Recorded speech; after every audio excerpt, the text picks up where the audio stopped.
নাহমাদুহু ওয়া নুসাল্লি আলা রাসূলিল কারীম আম্মা বাদ।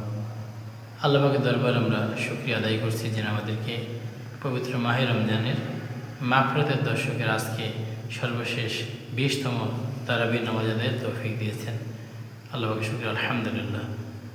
ইতিমধ্যে রহমত ও মাগফিরাতের 2টি দশক সমাপ্ত হলো এবং আগামীকাল সন্ধ্যা থেকেই নাজাতের দশক শুরু হবে এবং আমাদের হিসাব মেলানোর সময় চলে এসেছে যে আমরা রহমত এবং মাগফিরাতের দশকের যতটুকু অর্জন করার প্রয়োজন ছিল তা আমরা অর্জন করার সুযোগ কাজে লাগাতে পেরেছি কিনা। কারণ মানুষ কাজ শেষে তার কাজের মূল্যায়ন করে।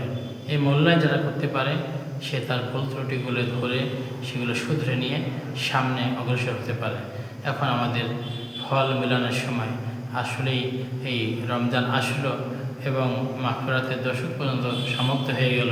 আমরা কি আল্লাহর কাছ থেকে রহমত লাভ করতে পেরেছি কিংবা আমরা কি আল্লাহর কাছ থেকে ক্ষমা লাভের উপযুক্ত হয়েছি?